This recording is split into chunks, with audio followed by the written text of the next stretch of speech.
bal qiyaas markab weyn oo badda ku dhex socda iyadoo aysan jirin wax dhibaato ah haddii si lama filaana loo waayo iyadoo aysan jirin wax raad oo ka haray. intaasoo kaliya maahan, waxaa jira diyaarado ayaguna sidoo kale la waayay raadkoodana aad dib daba loo helin. halkan waa Bermuda Triangle, goobta ugu sirta badan badweynta Atlantika.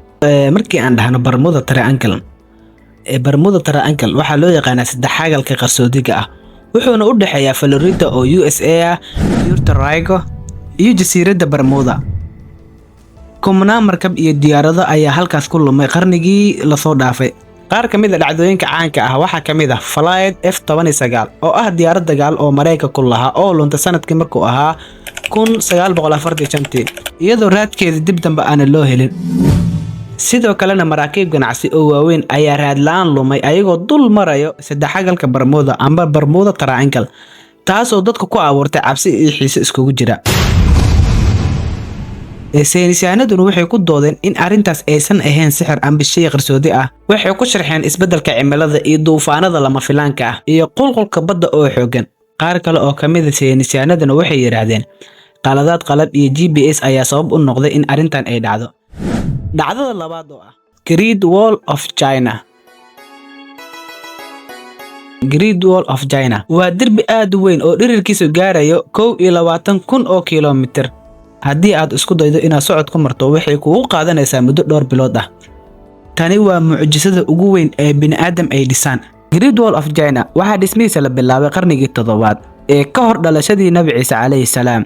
boqortooyooyinka kala duwan ee soo maray ayaa qayb u dhisay si ay ugu difaacaan weerarada kaga imaanaya waqooyiga, gaar ahaan dowladii Maguulka ama Mongolia. derbigan waxaa laga dhisay dhagax, dhoobo iyo qoryo, iyadoo mararka qaar ay ka qayb qaadan jireen malaayiin shaqaale. qaar badan oo ka mid ah shaqaalayaashii dhisayay ayaa halkaas ku dhintay.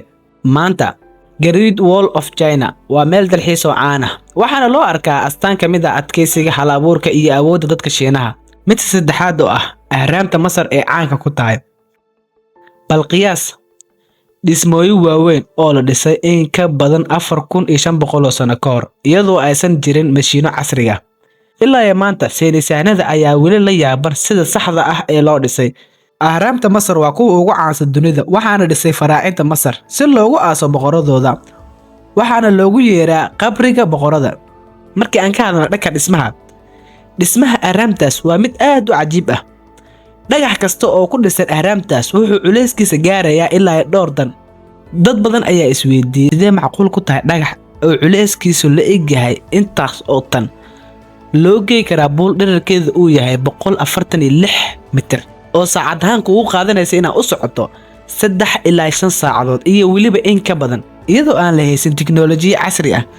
qaar ka mid ah saynisyahanadu waxay ku doodeen in kumanaan shaqaale iyo addoomo ay dhagaxyadaas qaadeen, halka qaar kalena ay ku andacoodeen in farsamooyin kale oo aan la ogeyn loo adeegsaday in lagu qaado dhagxaantaas. ahraamta waxay noqdeen astaan ka mid ah mucjisooyinka dunida, waxayna caddeeyeen heerka sare ee aqoonta iyo dhismaha ee qarnigii hore.